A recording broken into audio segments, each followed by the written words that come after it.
ጌታ ኢየሱስ ጌታ ነው። ይሄ አዲስ ዓመት ወገኖቼ የተሐድሶ ዓመት ነው። ጥቅሳችን ምንድነው የሚለው?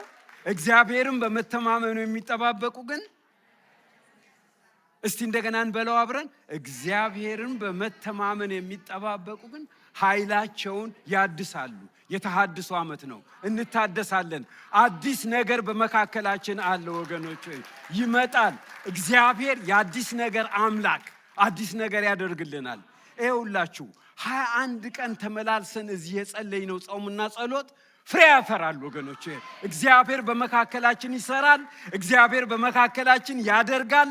በዚህ ዓመት ተሐድሶ አለ። እኔም ዛሬ የምሰጣችሁ ሁል ጊዜ በየዓመቱ በጃንዋሪ መጀመሪያ ላይ እሑድ ይደርሰኛል። ፓስተር እስቲ የምትለን ካለህ ነው የሚለኝና እምላችኋለሁ ዛሬ። እግዚአብሔር ይመስገን። ዮሐንስ 10:10 ነው የምሰጣችሁ ጥቅስ ዛሬ። ሁላችሁም ብዙዎቻችሁ ታውቁታላችሁ ብዬ ተስፋ አደርጋለሁ። ይሄን ጥቅስ ሕይወት እንዲሆንላችሁና እንዲበዛላችሁ መጣሁ ነው የሚለው የዚህ የድሮ ትርጉም።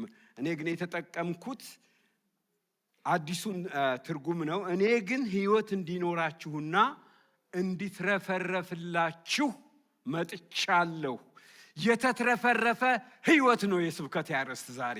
የተትረፈረፈ ሕይወት፣ እግዚአብሔር ሕይወትን ሊያትረፈርፍልን ነው ይሄንን ቃል የተናገረው። በጣም ከምወደው ጥቅሶች አንዱ ነው። ከዚህ በፊት እንደነገርኳችሁ ድሮ ገና ጌታን ሳላቅ ወጣት ሆኜ ሰፈራችን ሚሽን ሰራዊተ ክርስቶስ የሚባል ሚሽን ነበር እንግሊዞች።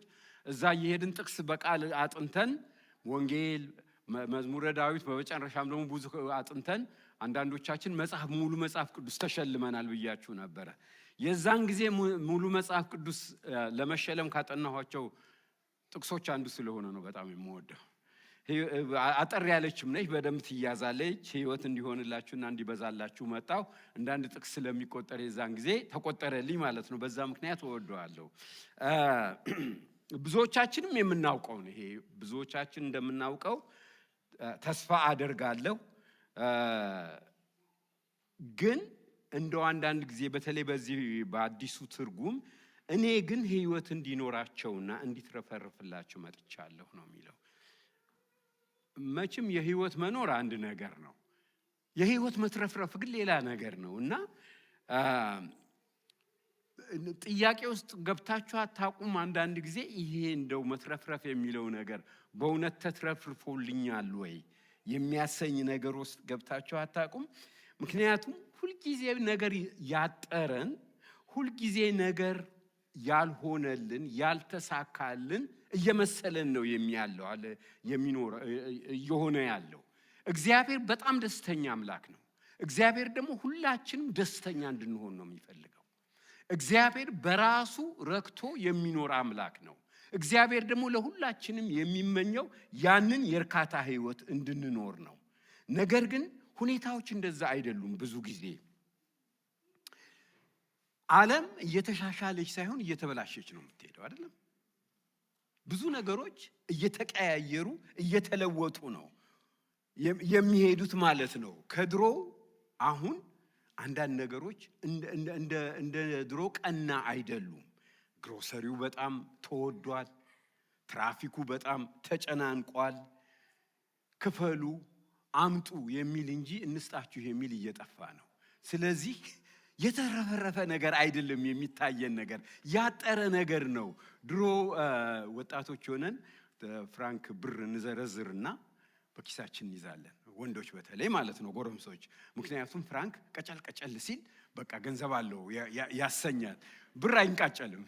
ስለዚህ በኪሳችን ያን ሞላ አድርገን ስንሮጥ ኮሽ ኮሽ ኮሽ ሲል ደስ ይለናል። በቃ ተትረፈረፈ፣ ይሄ ሰውዬ ገንዘብ አለው ያሰኘናል ማለት ነው። ግን አሁን ነገሮች እየተለወጡ እየተበላሹ እንኳን ሊትረፈረፍልን መኖሩም እያጠራጠረን ያለ ነገር ነው እና ይሄንን ሳስብ ነው አለ አይደለም ይህንን ጥቅስ በደንብ ተረድተነዋል ወይ የሚል ጥያቄ ውስጥ የገባሁት። ምን አይነት ሰዎች እንድንሆን ነው እግዚአብሔር የሚጠብቅብን? የተትረፈረፈ ህይወት የተባለው ህይወት ስለምንድን ነው የሚናገረው? ይሄን ነው ዛሬ ማሳያችሁ። ይሄንን እንግዲህ ለመረዳት ጥቅሱን እንደገና እስቲ እንየው። ህይወት እንዲኖራችሁና ህይወት እንዲትረፈረፍላችሁ መጥቻለሁ ነው ያለው ጌታ ኢየሱስ ክርስቶስ። በመጀመሪያ ደረጃ ህይወት እንዲኖረን፣ እዚህ መካከል ሁላችንም ህይወት አለን አይደለም? ህይወት የምላችሁ ጌታ ኢየሱስ ክርስቶስ የሚሰጠው ህይወት፣ አዲስ ህይወት፣ የዘላለም ህይወት። ጌታ ኢየሱስ ክርስቶስን ያልተቀበለ እዚህ መካከል የለም ብዬ ስለማምን ነው። ጌታ ኢየሱስ ክርስቶስን ያልተቀበለ ካለ እዚህ መካከል የመዳን ቀን ዛሬ ነው። ስለዚህ ባካችሁ ከዚህ ስብሰባ በኋላ መታችሁ እኔን አናግሩኝ። መዳን አለብን። ህይወት እንዲኖረን ያስፈልጋል። ስለ ዳግም ልደት ወይም ስለ ዘላለም ህይወት ነው እዛ በመጀመሪያው ደረጃ የሚናገረው። ህይወት እንዲሆንላችሁ መጣው። ይህንን ነገር ይኸውላችሁ ብዙ ጊዜ ተደጋግሞ ቢነገር አይሰልቻችሁ። ህይወት እንዳላችሁ እርግጠኛ መሆን አለባችሁ። ሚሽነሪ ሆነው አገር ኢትዮጵያ ድረስ ሄደው እዛ ከደረሱ በኋላ ስለ ህይወት ገብቷቸው ጌታን የተቀበሉ ሚሽነሪዎች ነበሩ። በተለያየ አገልግሎት በሚሽን ውስጥ ይመጣሉ። መካኒኮች ሆነው፣ ለካርፔንተሮች ሆነው፣ ምን ሆነው የሚሽን አገልግሎት ተብሎ ከቤተ ክርስቲያናቸው ነው የተላኩት። ግን ኢትዮጵያ ደርሰው የጌታ ነገር ይገባቸውና ጌታን ይቀበላሉ። እንደዛ እንዳልነው ወገኖቼ፣ ሁላችንም እዚች ቤተ ክርስቲያን ውስጥ ያለን፣ በዚህ ግድግዳ ውስጥ አሁን ያለን በሙሉ ሁላችንም ጌታ ኢየሱስ ክርስቶስን መቀበላችንን እርግጠኛ መሆን አለብን። እስቲ ጌታ ኢየሱስ ክርስቶስን ተቀብያለሁ የምትሉ እንደው ደስ ያላችሁ እጃችሁን አውጡ። እጃችሁን ከፍ አድርጉልኝ እስቲ ለያችሁ። ሁላችሁንም እጁን ሳያወጣ የማየው ሰው ካለ እንግዲህ መጥቼ ልጸልይለት ነው ማለት ነው። ጌታ ይባርካችሁ። ጌታን ከተቀበላችሁ ህይወት ሆኖልናል። ህይወት ሆኖልናል። ህይወት እንዲሆንላችሁ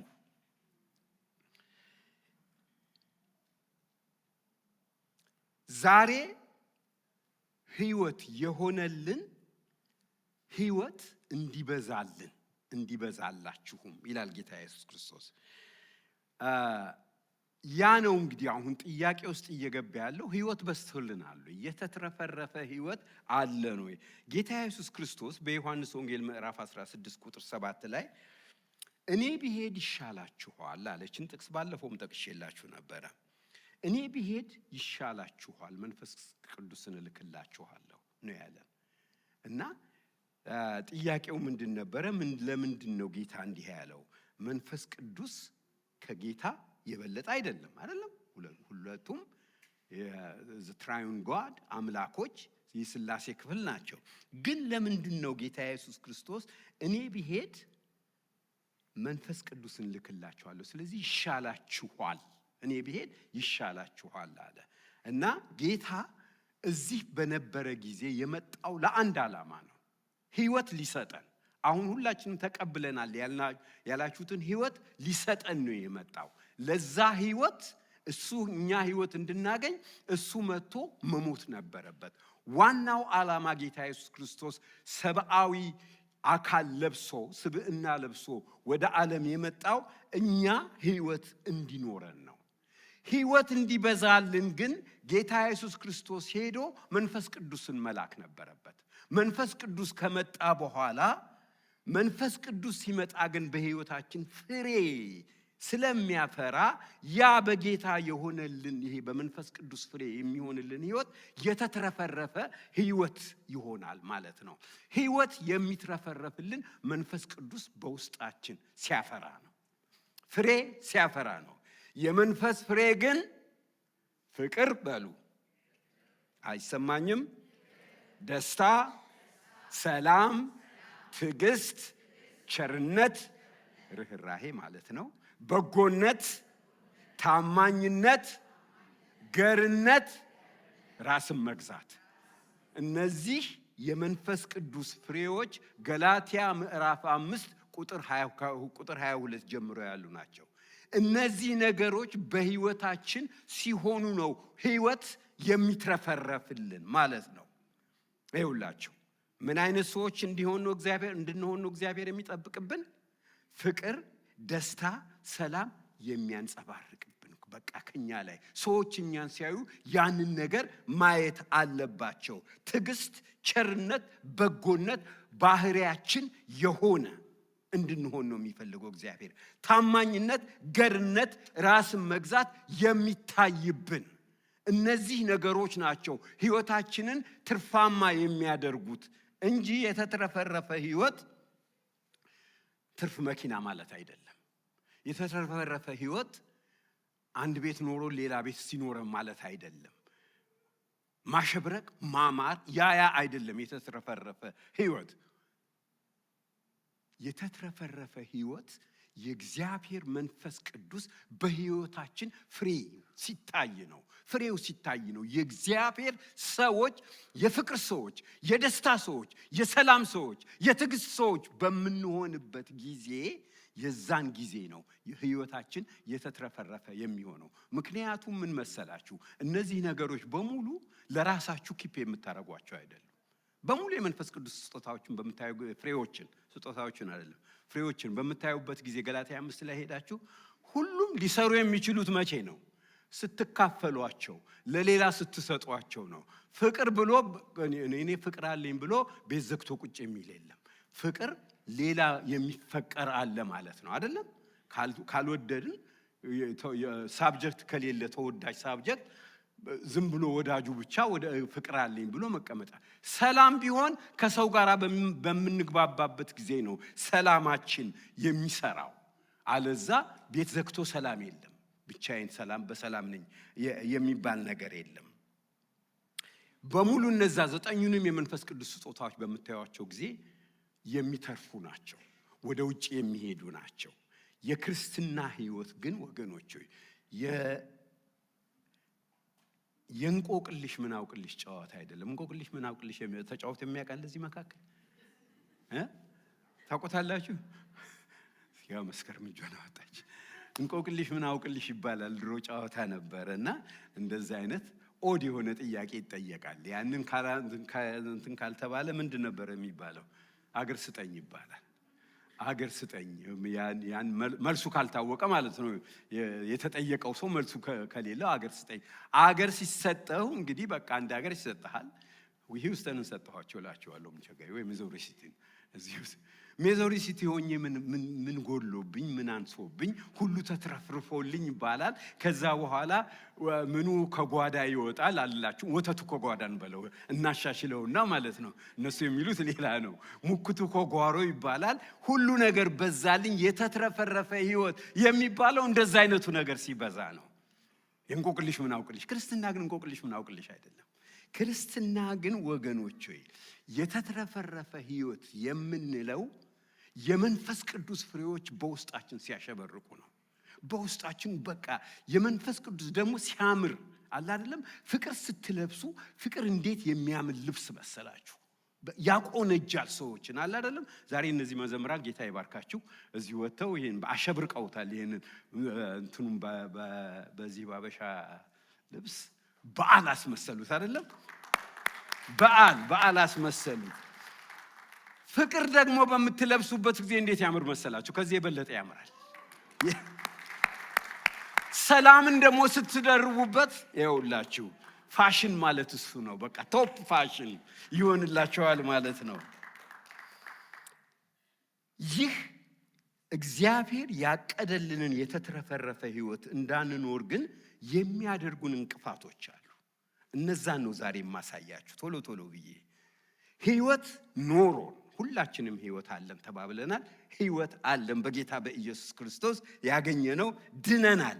ህይወት ኖሮን ያ ህይወት ግን የተትረፈረፈ ህይወት እንዳይሆን የሚያደርጉን አንዳንድ ነገሮች እነግራቸዋለሁ ዛሬ። እግዚአብሔር እንድንኖረው በሚጠብቀን ህይወትና አሁን በምንኖረው ህይወት መካከል ልዩነት ካለ ምክንያቱ ምንድነው ብለን ብንጠይቅ ጥሩ ነው። ስለዚህ 3 እንቅፋቶች እሰጣችኋለሁ። እንቅፋት ሆነው የሚያስቸግሩ ነገሮች ዛሬ ልብ ብላችሁ እንድታዳምጡኝ ይፈልጋለሁ። ምክንያቱም የማስተምራችሁ ትንሽ ጠለቅ ያለ ቴዎሎጂ ነው።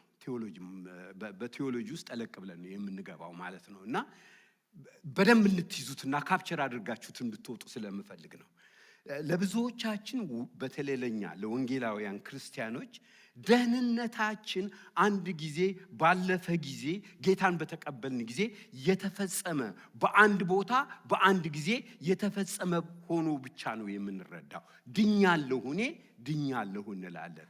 እሱን ላስሳችሁ አይደለም። ነገር ግን የደህንነታችን ጉዳይ አንድ ጊዜ ያኔ የተፈጸመ ብቻ ያለቀ የደቀቀ ጉዳይ ነው ብለን የዘጋነው ነገር አይደለም።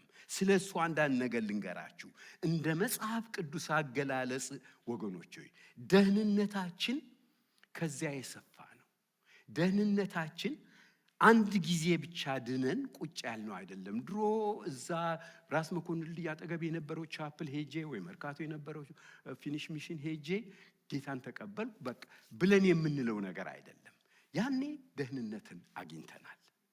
ነገር ግን ደህንነታችን ዛሬም የሚቀጥል ነው። ዛሬም እየዳንን ነው። ደህንነታችን ወደፊትም የሚቀጥል ነው። መጽሐፍ ቅዱስ የእንግሊዝኛው መጽሐፍ ቅዱስ ፓስት ቴንስ፣ ፕሬዘንት ቴንስ፣ ፊውቸር ቴንስ ባለፈው ጊዜ የሆነ ነው ደህንነታችን። አሁንም እየሆነ ያለ ነው። ወደፊትም መፈጸም ያለበት ነው። ጌታ ኢየሱስን ስንቀበል ሁላችንም ደህንነትን አግኝተናል። የዳነው ግን ከምን መሰላችሁ? ከኃጢአት ቅጣት። በኃጢአታችን አንቀጣም። የኃጢአት ቅጣት የለንም። እንግዲህ በክርስቶስ ኢየሱስ ላሉት አሁን ምንድን ነው የሚለው? ኩነኔ የለባቸውም። ኩነኔ የኃጢአት ቅጣት ነው። ሮሜ 12:1 ያንን ነው የሚለው። እንግዲህ በክርስቶስ ኢየሱስ ያሉት አሁን ኃጢአት የለባቸውም አይደለም እዛ ላይ የሚለው። ኩነኔ የለባቸውም። በኃጢአት አንቀጣም። የዳነው የዛን ጊዜ ጌታን መጀመሪያ ስንቀበል የሆነልን from the penalty of sin ነው። የኃጢአት ቅጣት የለብንም። ድነናል። የዘላለም ሕይወት አግኝተናል። ያ የተረጋገጠ ነው። ነገር ግን ያ ሕይወት ሆነልን ማለት ነው። ያ የመጀመሪያው ሕይወት ክፍል ማለት ነው። በክርስትና ሕይወታችን በዚች ዓለም ላይ ስንኖር ደግሞ በየቀኑ ከኃጢአት ኃይል መዳን አለብን። ይህች ዓለም የምትደራደረው በኃጢአት ሕግ ነው። ገዥዋ ሰይጣን ነው። ገዥዋ ሰይጣን ስለሆነ የሚያስተዳድራት በኃጢአት ሕግ ነው።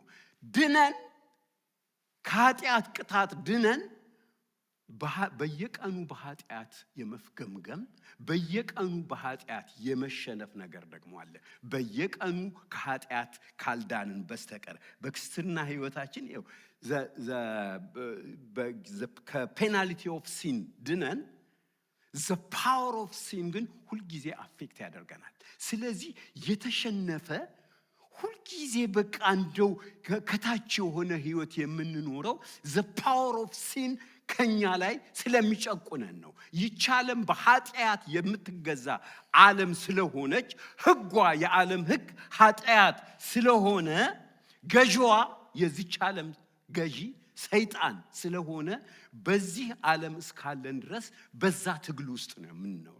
ለዚህ ነው የተፍገመገመ ሕይወት የሚሆንብን። ለዚህ ነው እንኳን ሕይወታችን ሊበዛ ቀርቶ ለራሳችንም እንኳን በቂ የማይመስለን the power of sin።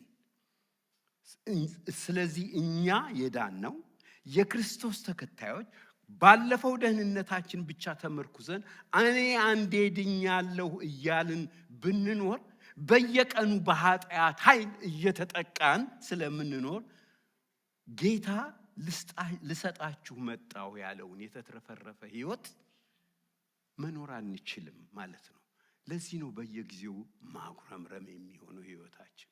ለዚህ ነው በየጊዜው መከራከር የሚሆነው ሕይወታችን። በትልቅ በትንሹ መኳረፍ መቀያየም የሚሆነው ሕይወታችን በኃጢአት ኃይል ስር እንዳለን አውቀን ያንን የኃጢአት ኃይል በየቀኑ እያሸነፍን መኖር እንዳለብን ባለማወቃችን ነው ወገኖች። ክርስቲያንን ድነናል። ነገር ግን ሁል ጊዜ የተጠቃና የተሸነፈ ሕይወት ስለምንኖር ሕይወታችን እንኳን ለሌላው ሊትረፈረፍ ለራሳችንም ብቁ አይሆንም። አንዳንድ ጊዜ በየቀኑ ደህንነታችንን እየተለማመድን ስንኖር ነው ከኃጢአት ኃይል በላይ መኖር የምንችለው። ይኸውላችሁ አንደኛ ዮሐንስ ምን ይላል? ሐዋርያው ዮሐንስ በአንደኛ ዮሐንስ ውስጥ ኃጢአት የለብንም ብንል ራሳችንን እናስታለን ይላል።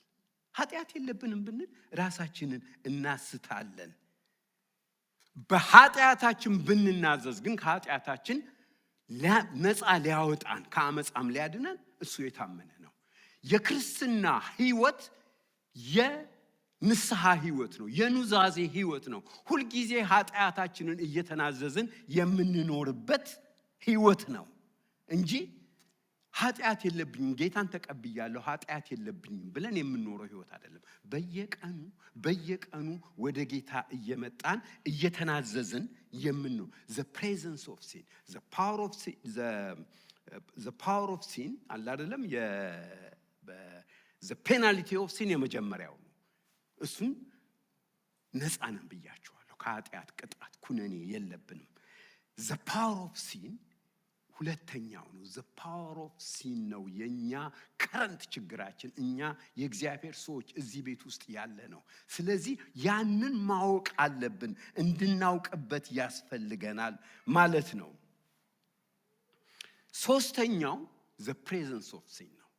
አንድ ቀን በእግዚአብሔር ፊት በምንቀርብበት ጊዜ ሁሉ ነገር ፍጹም ይሆናል።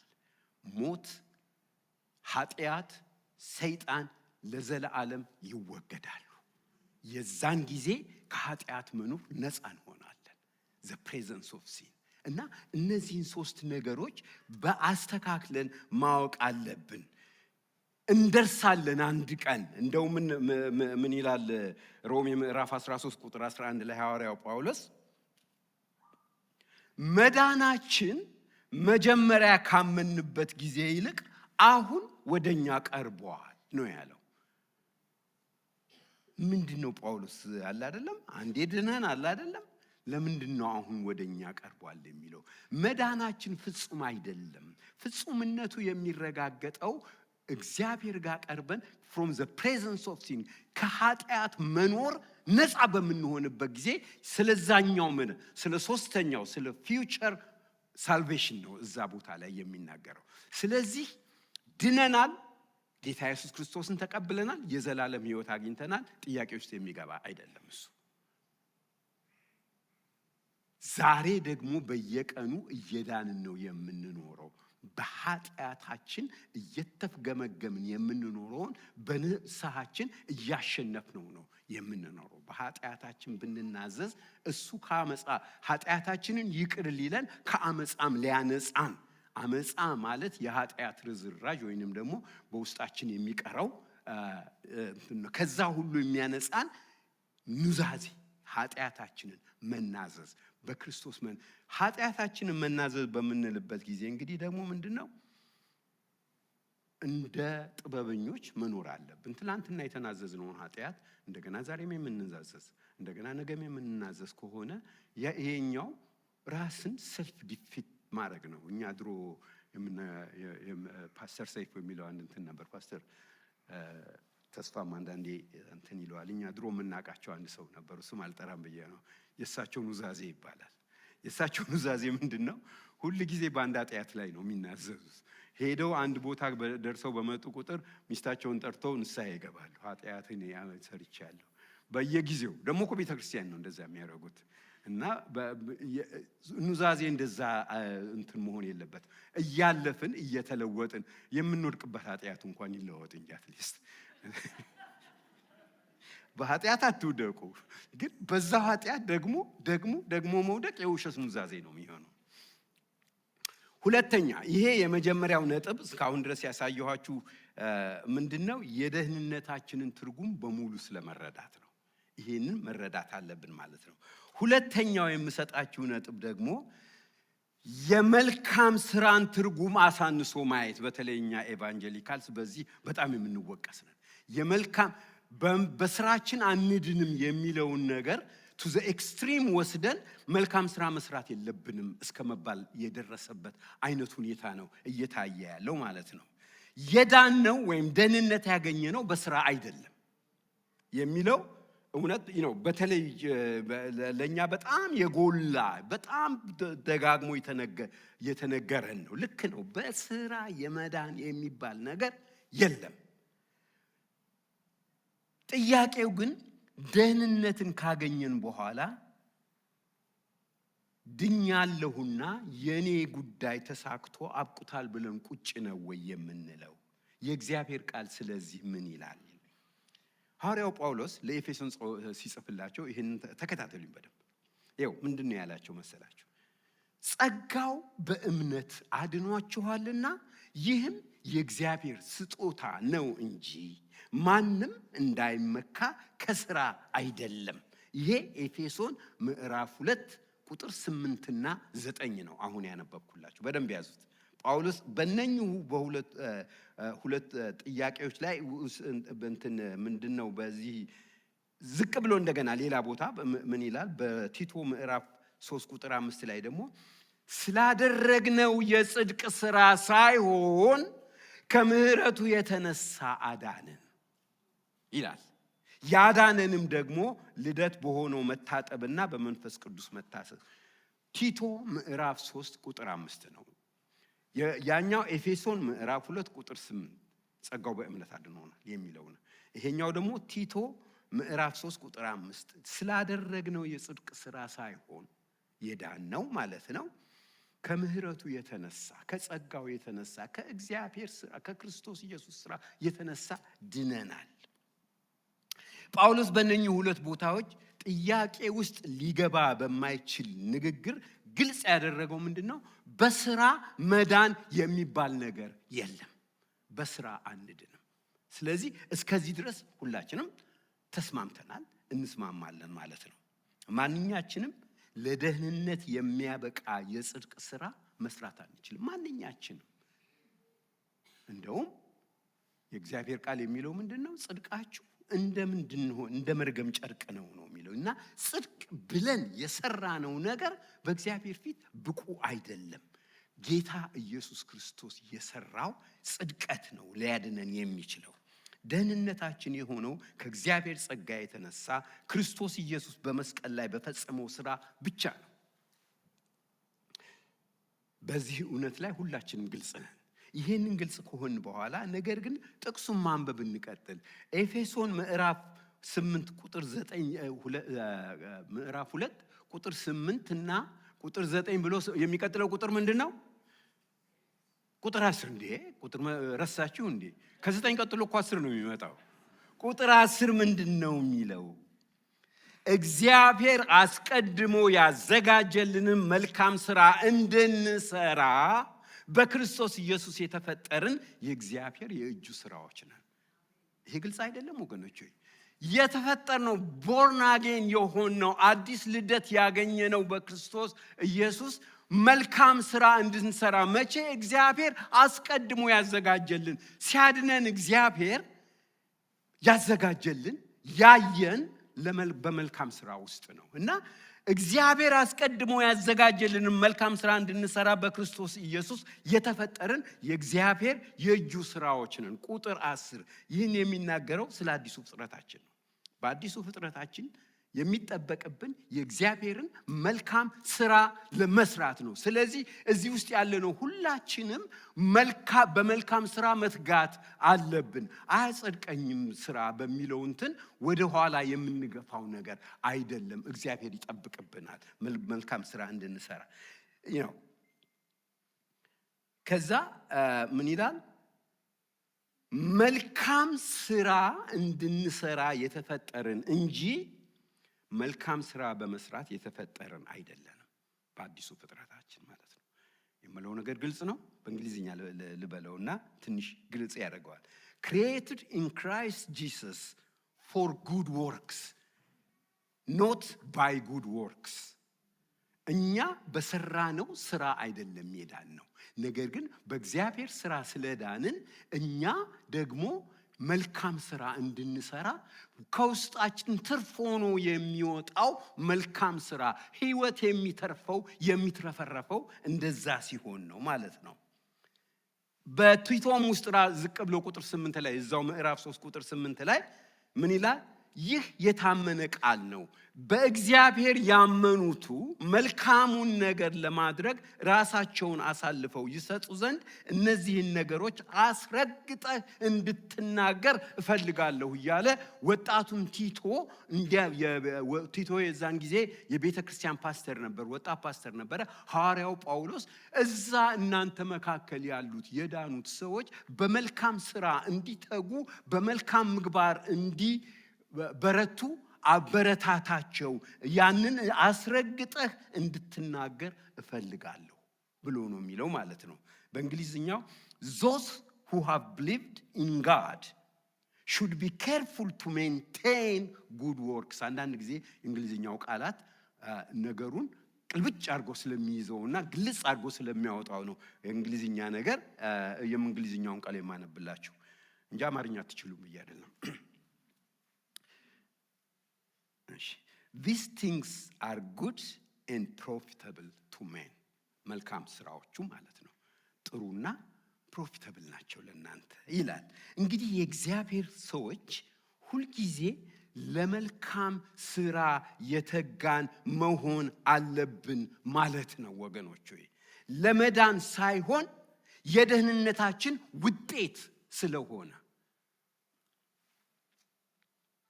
ህይወት እንዲሆንልን ሳይሆን ህይወት እንዲትረፈረፍልን በዛ ነገር መትጋት አለብን ማለት ነው።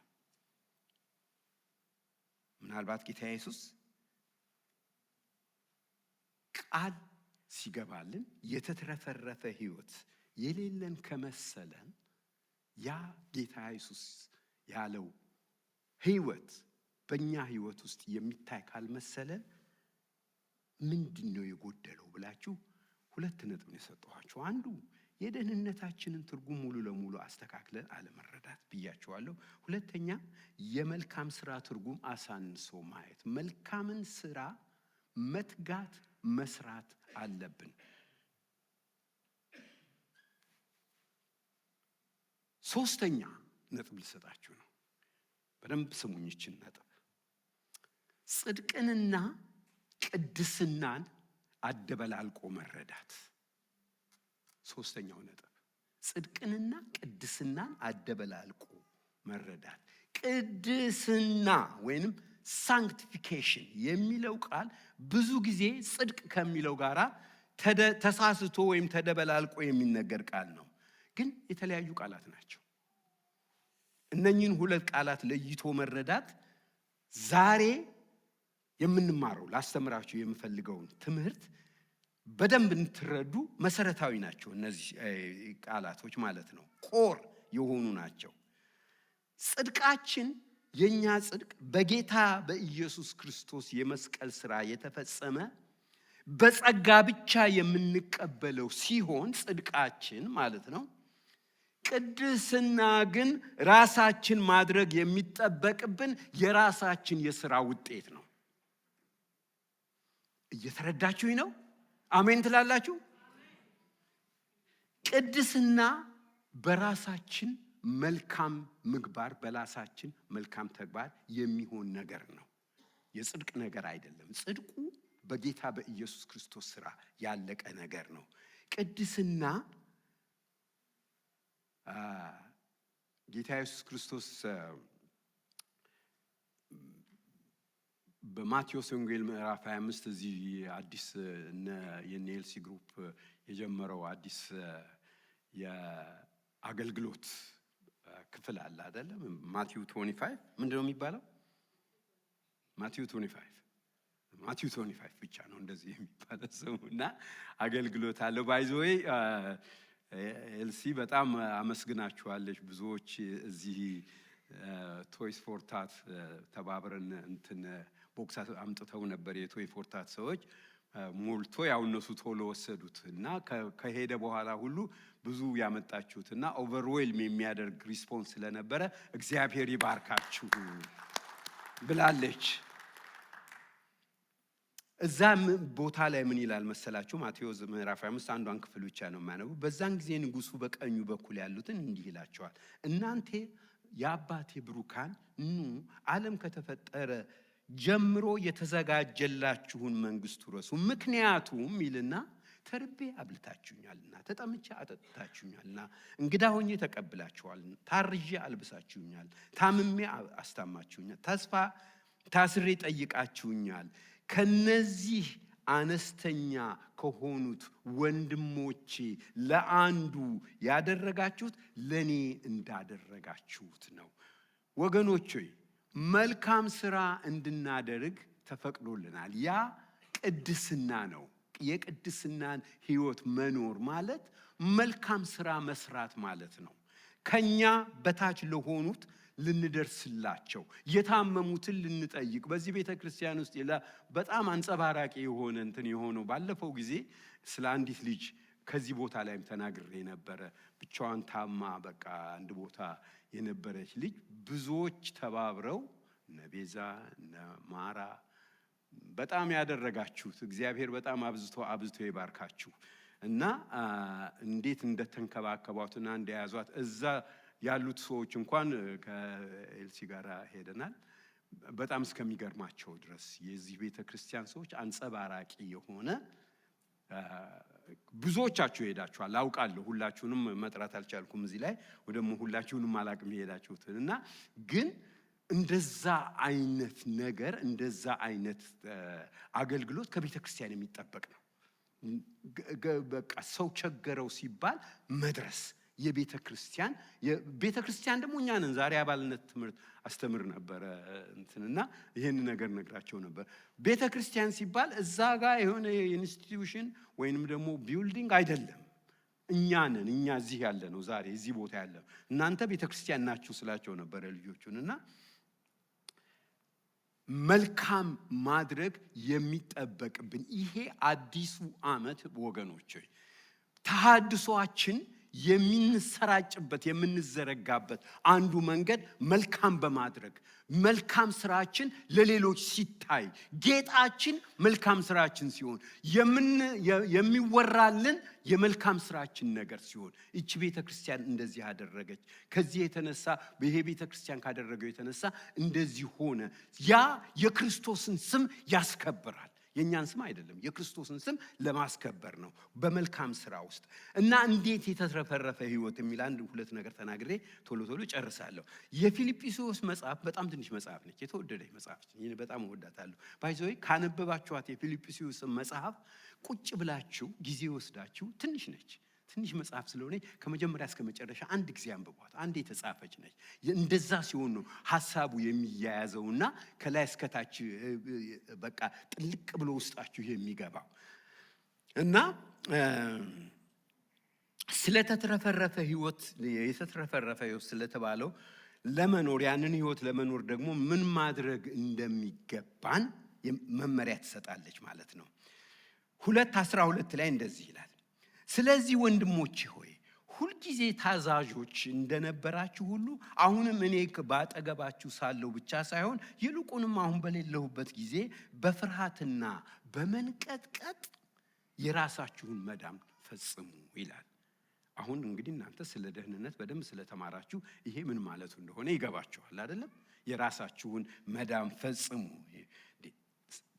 ለደህንነታችሁ መስራት የለባችሁም አላልኩም ወይ ትሉኝ ይሆናል። አሁን ብያለሁ፣ የተለወጠ ነገር የለም እዚህም ቦታ ላይ። በእንግሊዝኛው ይሄ የራሳችሁን መዳን ፈጽሙ የሚለው ገለጻ ወርክ አውት ዩር ሳልቬሽን ነው የሚለው።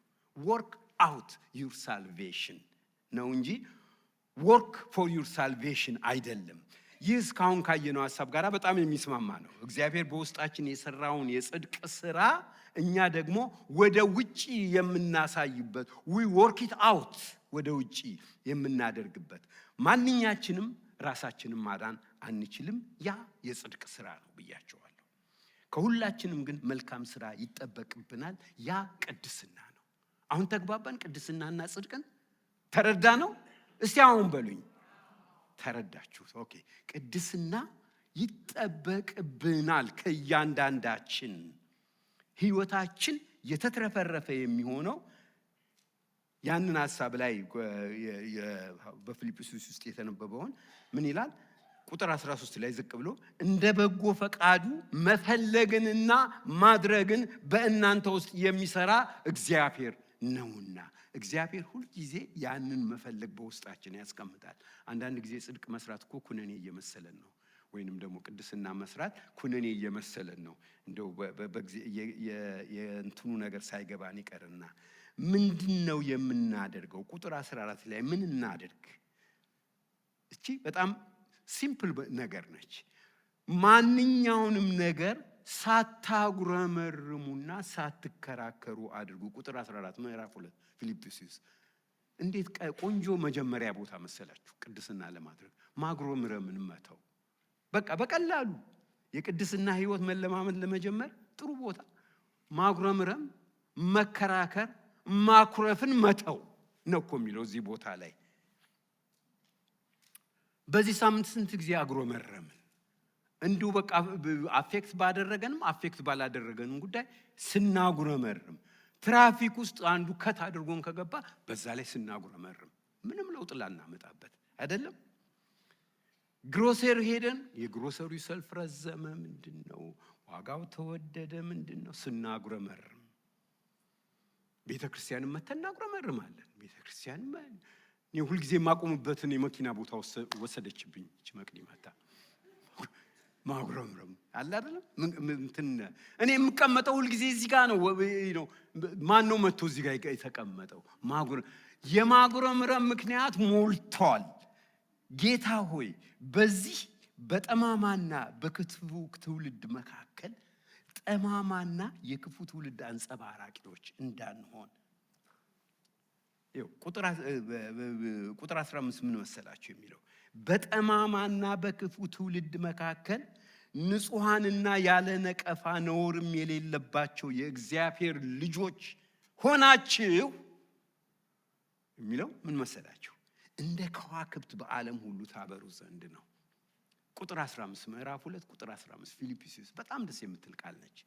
በጠማማና በክፉ ትውልድ መካከል ንጹሐንና ያለ ነቀፋ ነውርም የሌለባቸው የእግዚአብሔር ልጆች ሆናችሁ እንደዛ በምትሆኑበት ጊዜ እንደ ከዋክብት በዓለም ሁሉ ታበሩ ዘንድ ነው። እንደ ከዋክብት የምናበራ በዓለም ሁሉ የምናንጸባርቅ። ጌታ ሆይ ስልጸልይ አንድ ጊዜ እግዚአብሔር ሆይ እግዚአብሔር አምላካችን ሆይ በዚህ በጠማማና በክፉ ትውልድ መካከል እኛም በጠማምነትና በክፋት እንዳንመላለስ እባክህ ጌታ ሆይ የክፉ ጸባይ አንጸባራቂዎች እንዳንሆን፣ አጉረምራሚዎች፣ ተከራካሪዎች፣ አኩራፊዎች እንዳንሆን፣ ነገር ግን በውስጣችን ጌታ ሆይ ያስቀመጥከውን ጽድቅ በቅድስና የምናንጸባርቅ ህይወት የበዛልን ወይም ህይወት የተትረፈረፈልን እንድንሆን እንደ ከዋክብት ለዓለም ሁሉ የምናበራ የምንሆን አድርገን። አሜን። በጠማማና በክፉ ትውልድ መካከል መኖራችን መንፈሳዊ ዲሲፕሊን በህይወታችን እንዲጎድል ያደርጋል። እየጨረስኩ ነው። ከብዙ ዓመታት በፊት አንድ ሰው አንድ ኮች የተናገሩት ስለ ዲሲፕሊን ሲናገሩ ምን አሉ?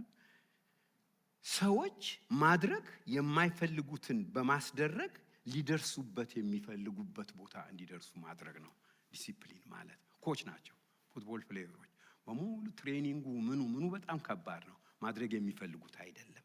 ነገር ግን ያንን በማስደረግ ሊደርሱ የሚያስፈልጋቸው ቦታ እንዲደርሱ ዲሲፕሊን ያንን ነው የሚያደርገው በህይወታችን። መንፈስ ቅዱስ በህይወታችን የሚያደርገው ያንን ነው። በህይወታችን መድረስ የሚገባን ቦታ እንድንደርስ፣ ያም ጌታ ኢየሱስ ክርስቶስን እንድንመስል እንድንችል ክርስቲያናዊ ባህሪ እንዲኖረን ያስችለናል። ዲሲፕሊን መልካም ባህሪ ከደህንነት ጀምረን እስከ መንግስተ ሰማይ ያለውን መንገድ የምንጓዘው በዲሲፕሊን ነው ወገኖች። ይህ ጉዞ ደግሞ በመንፈስ ቅዱስ እርዳታ ወይም የራሳችንን ጥረት ያለበት ክርስቲያናዊ ዲሲፕሊንና መልካም ባህሪን ይጠይቃል። አንዳንድ ነገር ልበል እዚህ ጋር። መልካም ባህሪ የሚያሳዩ ሰዎች መልካም ዲሲፕሊን ያላቸው ናቸው። መልካም ባህሪ ለማሳየት መልካም ዲሲፕሊን ያስፈልጋል ማለት ነው። አንዱን ትቶ ሌላውን ማድረግ አይቻልም። መልካም ባህሪ ሙሉ ለሙሉ ለእግዚአብሔር ቃል መሰጠት ማለት ነው። እየቀናነሱ እየሸራረፉ አይደለም። መልካም ባህሪ ያለው ሰው ሙሉ ለሙሉ ለዚህ ለእግዚአብሔር ቃል የተሰጠ ይሆናል። ያም መንፈሳዊ ዲሲፕሊን ይጠይቃል። መልካም ባህሪ እንደ ከዋክብት በዓለም ውስጥ እንድናበራ የሚያስችለን ዲሲፕሊን ነው። ሰዎች ክፋት ቢናገሩብን ወይንም ደግሞ ቢያሙን ወይ እንደዚህ ነች እንደዛ ነው ቢሉን ምንም አይደለም። ነገር ግን ያንን የሚሉበት ምክንያት ክፋት ከሆነ እኛ የሰጠናቸው የኛ ጥፋት ከሆነ የኛንም ስም የእግዚአብሔርንም ስም እያሰደብን ነው። ያ መልካም ባህሪ አይደለም። ያ ዲሲፕሊን አይደለም። መልካም ባህሪ ከልጅነት እስከ አዋቂነት በክርስትና ሕይወታችን ሁሉ የሚከተለን ነው። መልካም ባህሪ ግሮሰሪ ገብተን አሳልፈው ቢሰጡን መልስ ይሄ እኔ አይደለም ብሎ ያንን መመለስ መቻል ማለት ነው እንጂ ያንን አጭበርብሮ ወስዶ ጌታ ሰጠኝ ማለት አይደለም። መልካም ባህሪ ማቀው ታሪክ ስላለ ነው። መልካም ባህሪ እደርሳለሁ ባሉበት ሰዓትና ቦታ መገኘት ነው። አሜን እንላለን። ለዚህ የብዙዎቻችን መልካም ባህሪ የሚጎለው እዚህ አካባቢ ነው። እንደው አንድ ወንድም ነበረ ድሮ አብረን እንትን ስንል አንድ ነገር ከተባለ እንዴት ነው ታዲያ ትመጣለህ? እንደ እግዚአብሔር ፈቃድ ይላል። እንደ እግዚአብሔር ፈቃድ ካለ አልመጣም ማለቱ ነው። ያናድደኝ ነበረ። በቃ አንጀቴን እንትን ይለዋል። ለምን አልመጣም ማለት አይቻልም። እንደ እግዚአብሔር ፈቃድ ይላል እና እመጣለሁ ካል መምጣት፣ እደርሳለሁ ባልንበት ቦታ መድረስ። አልመጣም ከሆነ አልመጣም።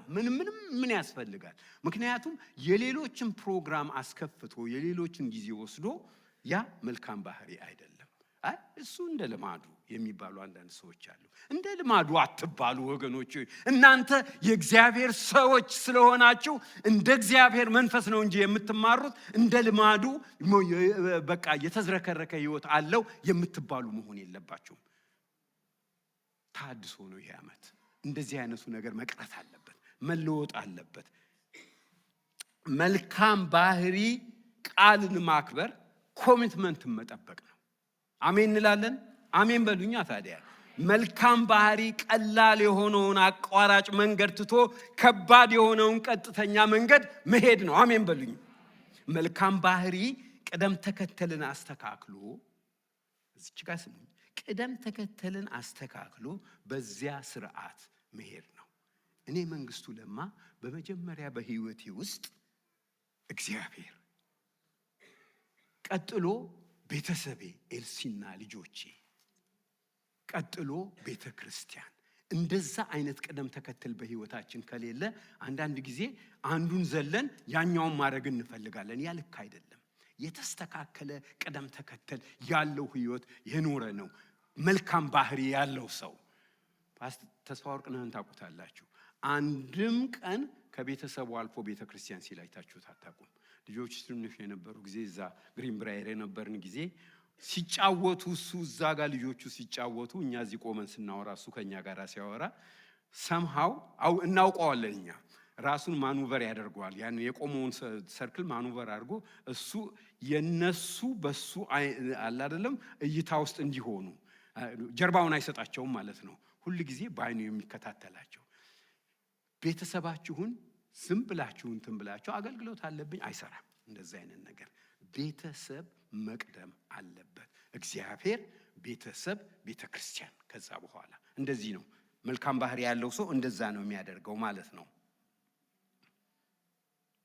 መልካም ባህሪ ነገሮች ከበድ ባሉበት ጊዜ እንኳን ኃላፊነትን መወጣት ማለት ነው። ጸሎት ባይመለስ ከእግዚአብሔር ጋር ጥብቅ ብሎ መቆም።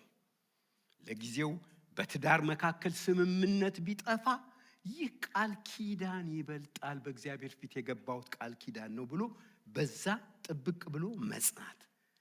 ከአገልግሎት ብንገለልም እንኳን የምናገለግለው አጥቢያ ቤተ ክርስቲያንም ብቻ ሳይሆን የእግዚአብሔር መንግስት ስለሆነ ስምምነት መፍጠር መቻል። መልካም ባህሪ እንደዛ አይነት ነገር ያደርጋል። መልካም ባህሪ ሁልጊዜ የሚመች ወይም ኮንቪኒየንት አይደለም። አንዳንድ ጊዜ ይቆረቁራል። እየቆረቆረም ትክክለኛውን ነገር ማድረግ ነው። መልካም ባህሪ ቢያስከፍለንም ቢያስወጣንም ለሌሎች ባሳየነው ትክክለኛ ምሳሌነት ላይ መጽናት ነው። ተገፋው ተነቀፍኩ ብሎ ሳይተው ማለት ነው። መልካም ባህሪ ትክክለኛ ለሆነው ነገር አብረውን ባይቆምም እንኳን ሰዎች አብረውን ባጠገባችን ባይሆኑ ትክክለኛ ለሆነው ነገር በጽናት መቆም፣ ብቻችንን እንኳን ቢሆን መቆም ማለት ነው። መልካም ባህሪ እውነትን ይዞ መቆም ብቻ ሳይሆን ያንን እውነት ደግሞ ሌሎችን በማይጎዳ መንገድ ማቅረብ ማለት ነው። አንዳንድ ጊዜ ሰዎች ሌሎችን በእውነት ይመቷቸዋል እና ምንድነው ፍቅር የሌለው እውነት አጥንት ነው ለአንድ ሰው ያማል ሲማታ ማለት ነው።